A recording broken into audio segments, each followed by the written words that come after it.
Greetings, everyone. Today we're going to be continuing on through slides 114 underscore momentum 02, looking specifically at the slides 6 through 12 in that section. I'm going to have one example problem for you and one meme, perfectly balanced as all things should be. Wait, that's two memes. It's interesting to note that pretty much every two-dimensional collision that we'll ever look at all looks pretty much the same. In every case, you're going to break it up into x and y, and then you're going to break up x and y into object 1 and object 2. No matter what type you have, you're going to do that. If it's an elastic collision, then you have to also add energy, but if it's not elastic, then it's just that. So let's get some practice with that. Slide 7, we've got an asteroids problem. Two asteroids of equal mass collide, but it's a glancing blow. So if we have one asteroid, another asteroid, and one asteroid kind of comes in and hits the other one, we can have the two asteroids have a glancing blow.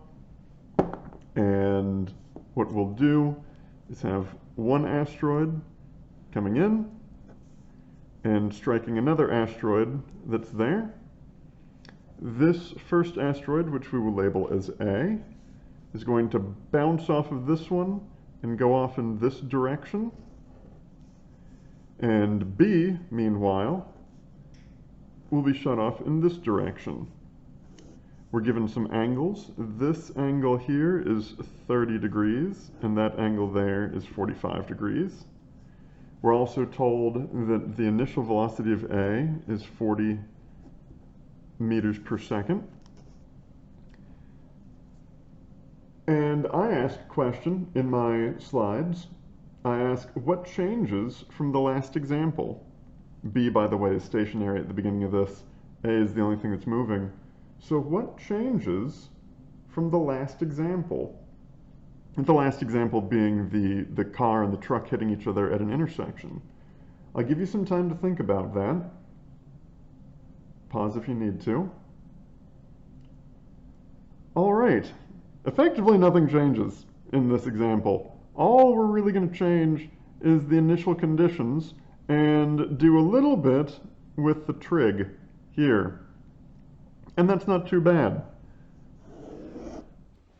I'm going to interrupt myself right here to say that what we're looking for is the final velocity of A and the final velocity of B, the magnitudes of those final velocities. So be on the lookout for that, and we will solve for those final velocities.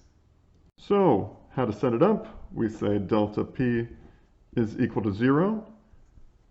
P initial is equal to P final, and P initial x is equal to P final x, and P initial y is equal to P final y. And the initials and the finals are all made up of objects A and B. So what we're going to do is split this up into the x components and the y components there and there. We can start with this. Momentum initial x is equal to momentum final x. And then say momentum initial xa plus momentum initial xb is equal to momentum final xa plus momentum final xb. Well, does B have any momentum initially? I said that its initial velocity is 0 for B. So that's going to be 0 right there. We can then add in the MVs. This is going to be mass A, velocity initial XA is equal to mass A, velocity final XA plus mass B, velocity final XB. Just replacing with momentum is equal to mv with all the subscripts. Well, I do say in the slide it's two asteroids of equal mass. So ma is equal to mb.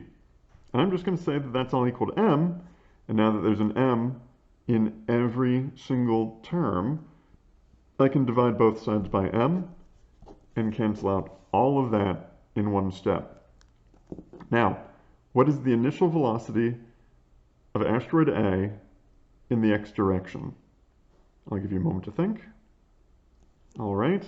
Well, it should be 40 meters per second. Sure looks like this asteroid is coming in straight from in the x direction, so that's going to be 40 is equal to the final velocity of asteroid A in the x direction. Okay, we do have to figure out how to figure that out. Well, velocity final xa is going to be velocity final of A times something. I'll give you a moment to think about that. Pause if you need to. Okay, the x component of that final vector should be the cosine of 30 degrees, or multiply this final vector by the cosine of 30, and that should give you the x component of that final vector. We're looking for the x component there of that final vector. We'll also find the y component a little bit later. We're going to do the same thing for the other velocity.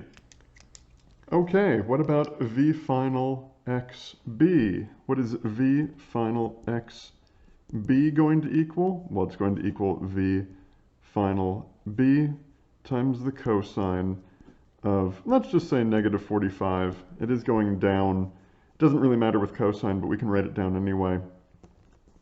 Well, this 40 there is going to equal v final xa plus v final xb, v final a cosine 30 plus v final b cosine negative 45.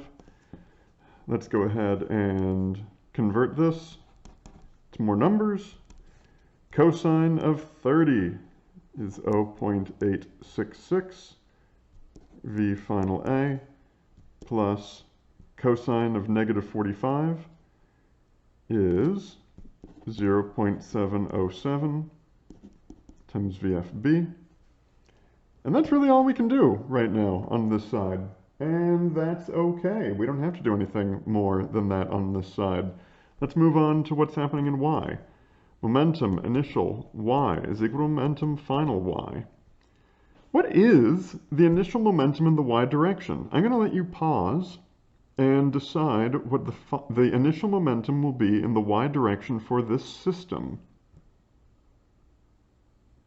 Okay, the initial momentum in the y for this system should be 0. The asteroid A is coming in the x direction, no y momentum there, and B is not moving at all, so there's no y momentum there. Remember, momentum is a vector, and so we have to consider it direction by direction. An object going this way is going to have a much different momentum than an object going that way because of the direction involved. Well, if the initial momentum in y is 0, that also means that the final momentum in y is 0. But writing down that 0 is equal to 0 is a very boring equation, and that's not going to help me get any correct answer out of this. It's true, but useless. So don't just write down 0 equals 0, because you know if the initial momentum is 0, the final momentum has to be 0. True, but useless. Okay, the final momentum in the y direction should be the momentum final y direction of asteroid A plus momentum final y direction asteroid B. So 0 is equal to mass A velocity final ya plus mass B velocity final yb. The masses are the same and they're both equal to m, so I'm going to divide both sides by m. I get 0 over m, which is 0, and those two go away. So now 0 is equal to v final ya. Well, we're going to have to do the same thing as we did over here. So v final ya is going to be v final a times the sine of 30, and v final yb is going to be v final b times the sine of negative 45. So we can plug that in there. V final A sine 30 plus V final B sine negative 45. And then we can take this and see what happens. 0 is equal to sine of 30 is 1/2 V final A. Sine of negative 45 is the negative of the sine of positive 45, if you can remember that from all of your trigonometry. And that should be 0.707 V final B, which also implies that 0.707 V final B is equal to 0.5 V final A. Okay. Is this going to be tough to solve? In this case, it's going to be super easy to solve because we see that this is just that right there. I'm going to replace this 0.707 VFB with whatever this is equal to, which is 0.5 VFA. So now I have 40 is equal to 0.866 VFA plus 0.5 VFA.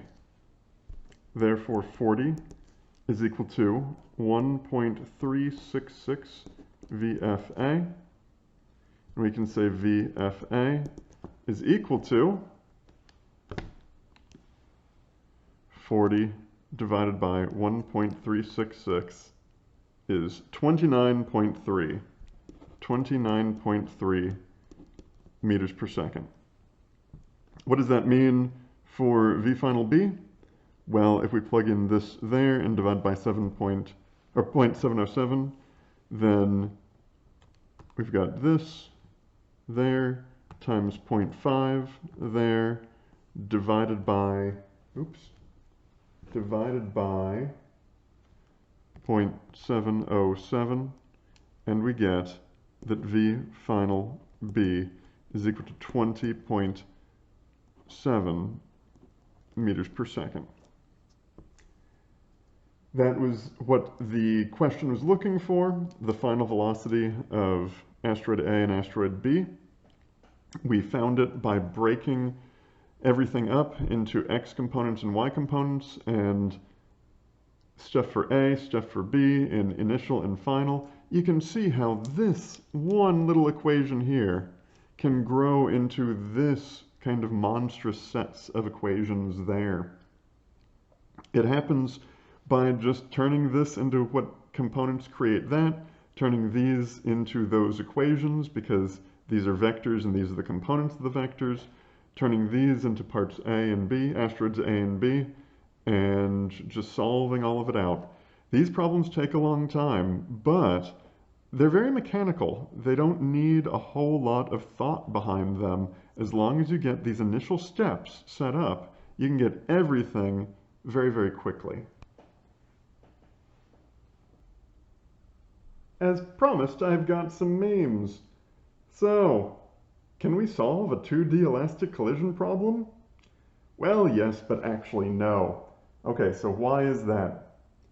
Well, a 2D elastic collision problem starts off momentum initial is equal to momentum final, kinetic energy initial is equal to kinetic energy final, but then you start complicating it because you have to break up the momentum into x and y components, and then you have to start adding in, okay, you've got the components of the first object in the x direction plus the components of the second object in each direction, and you end up having a huge amount of equations and work, but fortunately, you still end up with 3 equations and 3 unknowns. So even an elastic collision problem in 2 dimensions is still very doable, but it just takes a whole long time. And so I'd recommend looking at some of the examples from the book on that one.